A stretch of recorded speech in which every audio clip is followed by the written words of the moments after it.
शांताकारं भुजंगशयनं पद्मनाभं सुरेशं विश्वाधारं गगनसदृशं मेघवर्णं शुभांगं लक्ष्मीकान्तं कमलनयनं योगिभिध्यानगम्यं वन्दे विष्णुभवभयहरं सर्वलोकैकनाथं। मंगलम भगवान विष्णु मंगलम गरुड़ध्वज मंगलम पुंडरीकाक्ष मंगलाय तनोहरि। ओम नमो भगवते वासुदेवाय। आज का दिन आप सभी के लिए मंगलमय हो। आइए सुनते हैं अधिक मास कथा का अध्याय 24। मणिग्रीव बोला, हे द्विज, विद्वानों से पूर्ण और सुंदर चमत्कारपुर में धर्म पत्नी के साथ मैं रहता था। धनाढ़ पवित्र आचरण वाला, परोपकार में तत्पर मुझको किसी समय संयोग से दुष्ट बुद्धि पैदा हुई। दुष्ट बुद्धि के कारण मैंने अपने धर्म का त्याग किया, दूसरे की स्त्री का सेवन किया और नित्य अपेय वस्तु का पान किया। चोरी हिंसा में तत्पर रहता था, इसलिए बंधुओं ने मेरा त्याग किया। उस समय महाबलवान राजा ने मेरा घर लूट लिया। बाद बचा हुआ जो कुछ धन था उसको बंधुओं ने ले लिया। इस प्रकार सभी से तिरस्कृत होने के कारण वन में निवास किया। स्त्री के साथ इस घोर वन में निवास करते हुए मुझ दुरात्मा का नित्य जीवों का वध कर जीवन निर्वाह होता है। हे ब्रह्मन, इस समय आप मुझ पातकी पर अनुग्रह करें। प्राचीन पुण्य के समूह से आप इस घोर वन में आए हैं। हे महामुनि, स्त्री के साथ मैं आपकी शरण में आया हूं। आप उपदेश स्वरूप प्रसाद से कृतार्थ करने के योग्य हैं। जिस उपाय के करने से मेरी तीव्र दरिद्रता इसी क्षण में नष्ट हो जाए और अतुल वैभव को प्राप्त कर यथा सुख विचरूं, ऐसा उपाय बताएं। उग्रदेव ब्राह्मण बोला, हे महाभाग, तुम कृतार्थ हो गए। जो तुमने मेरा अतिथि सत्कार किया, इसलिए इस समय स्त्री सहित तुमको होने वाले कल्याण को कहता हूं। जो बिना व्रत के, बिना तीर्थ के, बिना दान के, बिना प्रयास के तुम्हारी दरिद्रता दूर हो जाएगी, ऐसा मैंने विचार किया है। इस मास के बाद तीसरा पुरुषोत्तम मास आने वाला है। उस पुरुषोत्तम मास में सावधानी के साथ विधि पूर्वक तुम दोनों स्त्री पुरुष श्री पुरुषोत्तम भगवान को प्रसन्न करने के लिए दीपदान करना। उस दीपदान से तुम्हारी यह दरिद्रता जड़ से नष्ट हो जाएगी। तिल के तेल से दीपदान करना चाहिए। विभव के होने पर घृत से दीपदान करना चाहिए, परंतु इस समय वन में वास करने के कारण घृत अथवा तेल इनमें से तुम्हारे पास कुछ भी नहीं है। हे अनघ मणिग्रीव, पुरुषोत्तम मास पर स्त्री के साथ नियम पूर्वक इंगुदी के तेल से तुम दीपदान करना। स्त्री के साथ इस तालाब में नित्य स्नान करके दीपदान करना। इसी प्रकार तुम इस वन में 1 मास व्रत करना।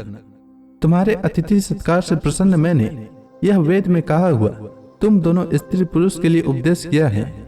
विधिहीन भी दीपदान करने से मनुष्यों को लक्ष्मी की वृद्धि होती है। यदि पुरुषोत्तम मास में विधि पूर्वक दीपदान किया जाए तो क्या कहना है। वेद में कहे हुए कर्म और अनेक प्रकार के दान पुरुषोत्तम मास में दीपदान की 16वीं कला की भी बराबरी नहीं कर सकते। समस्त तीर्थ, समस्त शास्त्र पुरुषोत्तम मास के दीपदान की 16वीं कला को भी नहीं पा सकते हैं। योग, दान, सांख्य, समस्त तंत्र भी पुरुषोत्तम मास के दीपदान की 16वीं कला को नहीं पा सकते हैं। पृच्छ, चंद्रायण आदि समस्त व्रत पुरुषोत्तम मास के दीपदान की 16वीं कला की बराबरी नहीं कर सकते हैं।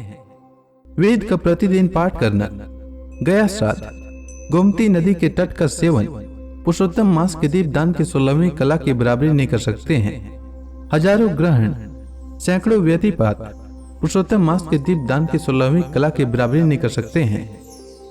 कुरुक्षेत्र आदि श्रेष्ठ क्षेत्र, दंडक आदि वन पुरुषोत्तम मास के दीपदान की 16वीं कला की बराबरी नहीं कर सकते हैं। हे वत्स, यह अत्यंत गुप्त व्रत जिस किसी से कहने लायक नहीं है। यह धन, धान्य, पशु, पुत्र, पौत्र और यश को करने वाला है। वंध्या स्त्री के बांझपन को नाश करने वाला है और स्त्रियों को सौभाग्य देने वाला है। राज्य से गिरे हुए राजा को राज्य देने वाला है और प्राणियों को इच्छानुसार फल देने वाला है। यदि कन्या व्रत करती है तो गुणी चिरंजीवी पति को प्राप्त करती है। स्त्री की इच्छा करने वाले पुरुष सुशीला और पतिव्रता स्त्री को प्राप्त करता है। विद्यार्थी विद्या को प्राप्त करता है। सिद्धि को चाहने वाले अच्छी तरह सिद्धि को प्राप्त करता है। खजाना को चाहने वाले खजाना को प्राप्त करता है, मोक्ष को चाहने वाले मोक्ष को प्राप्त करता है। बिना विधि के, बिना शास्त्र के जो पुरुषोत्तम मास में जिस किसी जगह दीप दान करता है वह इच्छानुसार फल को प्राप्त करता है।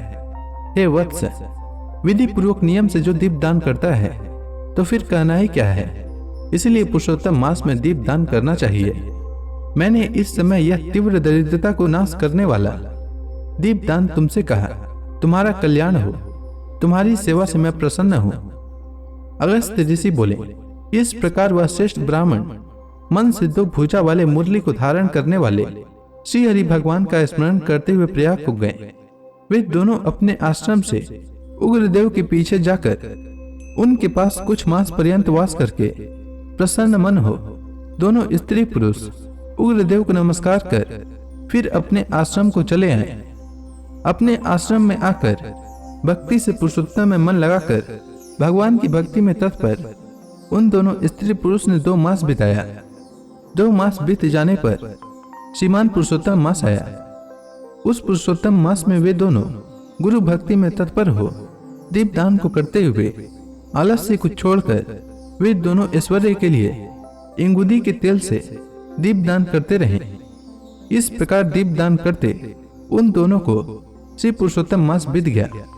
उग्रदेव ब्राह्मण के प्रसाद से सुदंतकरण होकर समय पर काल के वशीभूत हो इंद्र की पुरी को गए। वहां होने वाले सुखों को भोग कर पृथ्वी पर भारत खंड में उग्रदेव के प्रसाद से श्रेष्ठ जन्म को उन दोनों स्त्री पुरुष ने धारण किया। पूर्व जन्म में जो तुम मृग की हिंसा में तत्पर मणिग्रीव थे वह वीरबाहु के पुत्र चित्रबाहु नाम से प्रसिद्ध राजा हुए। इस समय यह चंद्रकला नामक जो तुम्हारी स्त्री है वह पूर्व जन्म में सुंदरी नाम से तुम्हारी स्त्री थी। पतिव्रत धर्म से यह तुम्हारे अर्धांग की भागनी है। जो स्त्री पतिव्रता होती है वे अपने पति के पुण्य का आधा भाग लेने वाली होती है। श्री पुरुषोत्तम मास में इंगुदी के तेल से दीप दान करने से तुमको यह निष्कंटक राज्य मिला। जो पुरुष श्री पुरुषोत्तम मास में घृत से अथवा तिल के तेल से अखंड दीप दान करता है तो फिर कहना ही क्या है। पुरुषोत्तम मास में दीप दान का यह फल कहा है, इसमें कुछ संदेह नहीं है। जो उपवास आदि नियमों से श्री पुरुषोत्तम मास का सेवन करता है तो उसका कहना ही क्या है। वाल्मीकि मुनि बोले, इस प्रकार अगस्त्य मुनि राजा चित्रबाहु के पूर्व जन्म का वृतांत कहकर और राजा चित्रबाहु के किए हुए सत्कार को लेकर तथा अक्षय आशीर्वाद को देकर चले गए। तो इसी के साथ यह अध्याय समाप्त हुआ। इसके आगे की कथा मैं कल के अध्याय में सुनाऊंगा। तब तक के लिए भगवान हरि का नाम लेते रहें। तो प्रेम से बोलिए भगवान विष्णु की जय, श्री कृष्ण भगवान की जय, समस्त देवी देवताओं की जय।